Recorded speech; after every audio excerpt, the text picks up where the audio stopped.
capsule.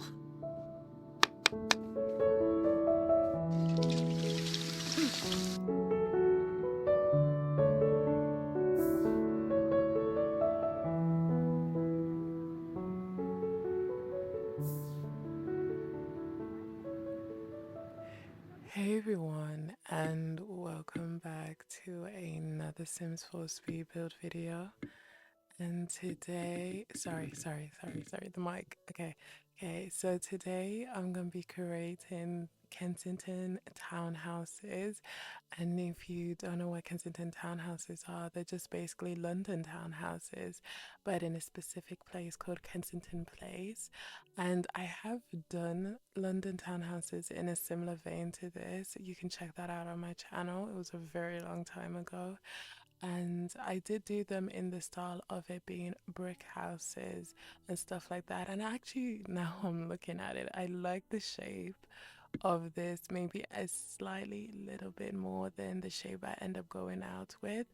But yeah, I originally did some London townhouses in a brick, no, in a white tile, then brick type of format. Sorry, I'm just making sure my mic is actually picking me up correctly, just because I always do tests before I go into the actual stages of recording my videos.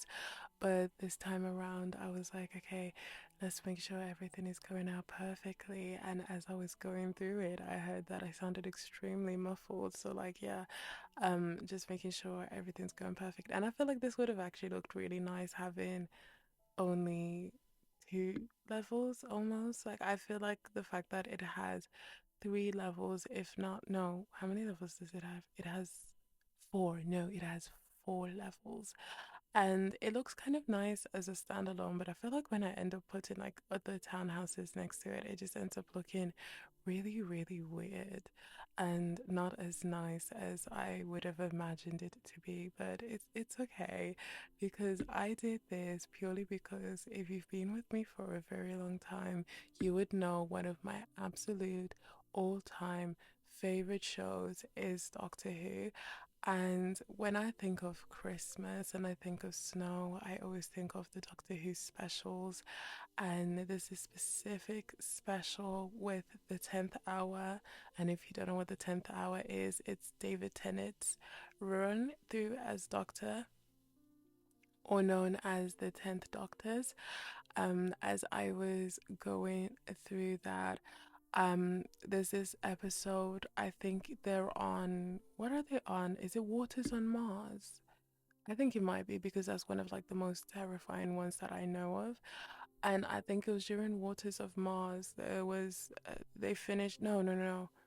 It wasn't Waters of Mars. It was something. I think it may have been. It was something to do with Mars, and it was during a space exploration. And one of the crew members was supposed to pass away on Mars because that ended up causing her future daughter slash granddaughter to becoming one of the best people in space ever. And the doctor was going through these different types of like qualms and moral moral I'll just say moral qualms. I'll combine the worlds together.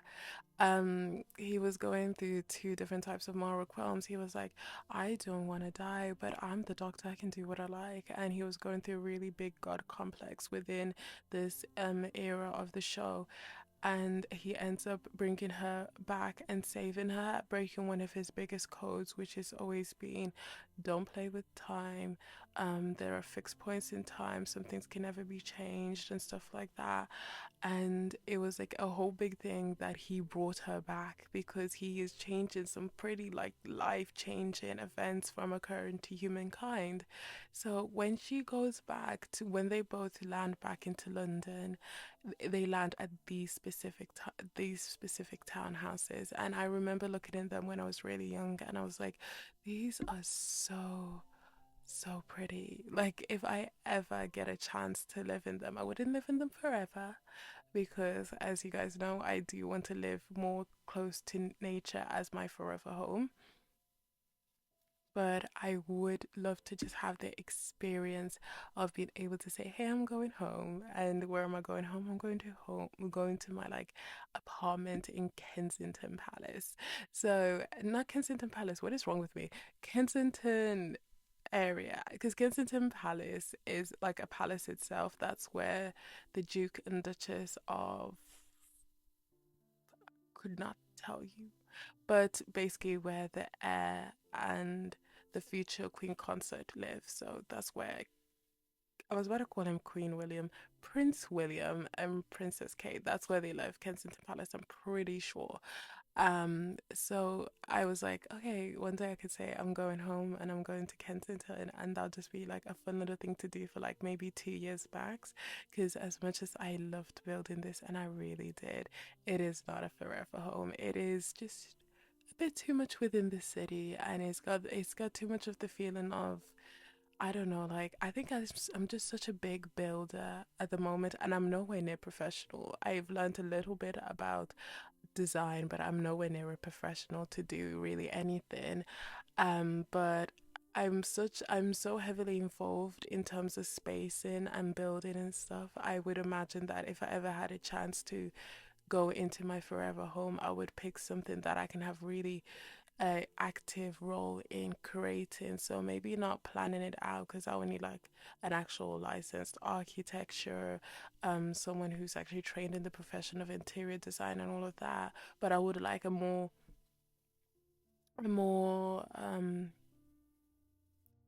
what's the word? I would like a more just like, a more involved input within how the spacing is and how the end product is going to be, because this is going to be my forever home, and I've constantly built so many homes. I kind of know which feels nostalgic to me, which feels comforting to me, and which doesn't.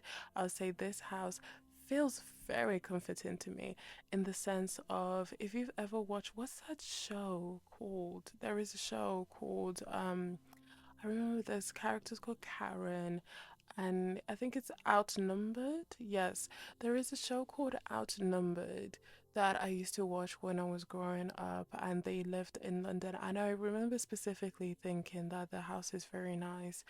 I'll say the house is closer to the other London townhouses I built, not this one, because their houses had a lot more brick. And I remember thinking the house is very, very nice. And I would say that because of the things I watched when I was younger, and a surprising amount of people lived in London, like central, which as I've gotten older, I've realized how crazy that was. I blame Doctor Who fully for that. I blame bits of Doctor Who. I blame a lot of CBBC for making me believe that it is a possible thing for the average person to just live in a London townhouse. Bear in mind, the cost of these townhouses can be minimum 1 million. You will not see anything for these townhouses underneath £1 million, and in US dollars, that's like close to 2 million US dollars just for a townhouse. So it's like, I don't know why well, to be fair, I do know why. I was young. I used to think that this was a thing that most people can afford, but as I've gotten older, I've realized it is not. And I want to say that's okay, but it's not. Because I feel like in life there is a lot of things that people want and a lot of things that people cherish, but to have the opportunity to have your dream home, I think is a luxury amongst anything else. Like your dream car, you're not in your car that often. Maybe your dream career, maybe it's not exactly what you dreamed of as your career, but it's close. But your dream house is just one of the biggest honors you could ever be granted in life, because that's some place that you will spend a majority of your time, a place that is going to be the biggest investment ever, unless you like, start a family or a business, and it's going to be the place where you spend probably your last days at, and you just want it to be somewhere where you can create memories, they can have nostalgia, it can have a lot of things going on with it, and it's just like to be able to have that, it would be just like the greatest honor I could ever get. And so that's why I'm like so like serious about. I just want to have heavy involvement in how my future home looks like, just because this is gonna be where I'm at all the time. And I'm such a big homebody as it is, and I'm a homebody in my parents' home. Imagine when I have my own home completely designed to my own liking, I would never leave. So yeah, that's what I think.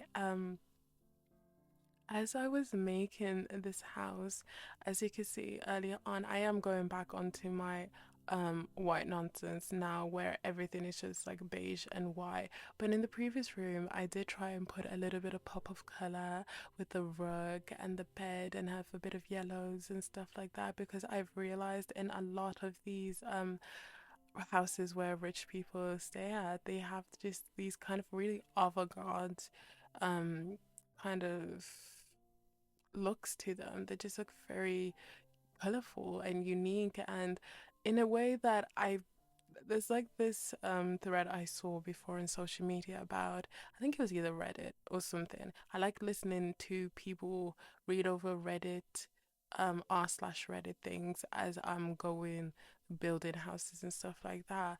And I was listening to one and someone was like, what I think the Reddit was called what is something that poor people do? No, what is something that rich people do that is tacky when poor people do it?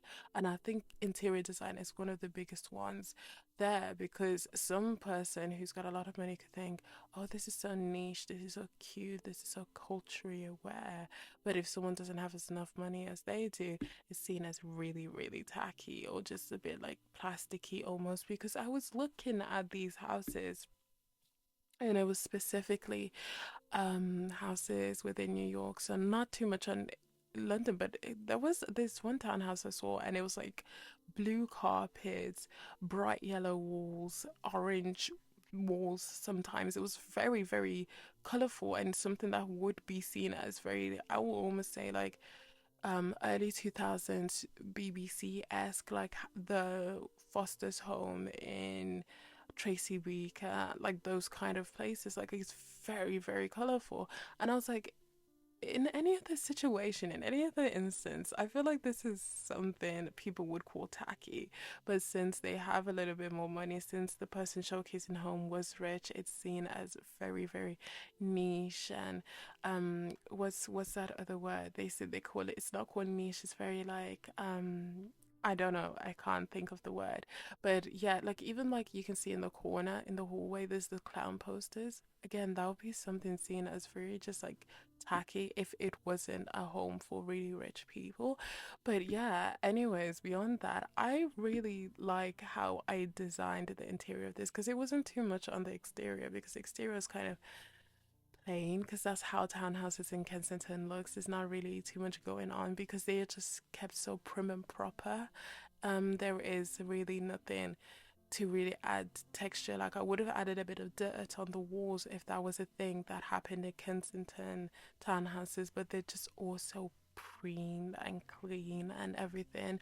And if you don't want to imagine it as Kensington, you don't have to, because I've also been to Leamington Spa, and I would say these townhouses very much could fit into Leamington Spa. Just get rid of the red telephone boxes, because that's something I don't see unless you're in London. Yeah, I don't really see red telephone boxes. I've grown up in the West Midlands, as I've said, and in my area, you never saw red telephone boxes. You saw those BT ones that looks really haggard, old grey BT ones, and they still had glass and everything. And I remember actually being quite young and waiting next to my mom as she was doing her things, but like we don't really have red telephone boxes unless you're in London itself. But yeah, I really love how I did the interior design, because I'm trying to like be quick with it because I'm almost done, surprisingly. I really love how I did the interior design, specifically because I've always felt like the bathrooms I've made have been always out of date. Like they've never really seemed like, oh, these are bathrooms that we would have in contemporary design, interior design, from what I've seen, especially when I see house tours, because you might see different versions on Pinterest or something, but in house tours where people are showing the contemporary houses, the bathrooms normally look like how I've designed them this time around, and that's why I'm so proud of them, because I think the wallpaper, we don't really see tiles too much in people who are doing contemporary design. We normally see what I showed you, where it's like borders at the bottom and wallpaper at the top, and I feel like that just really tied the whole they live in London kind of vibe, and I feel like this just really made it look great. And yes, I did use those windows from For Rent again. They are my favorite windows, and yeah, I really hope you like this video, and I hopefully I'll see you guys on Friday with my next one. But yeah, thank you so much for watching. Don't forget to like and subscribe, but if you don't want to, that's also okay. I appreciate you staying this long and listening to all of my ramblings. Also, don't forget to leave a comment down below. I read all of your comments, the more the merrier. And I'll see you guys in the next video. Goodbye.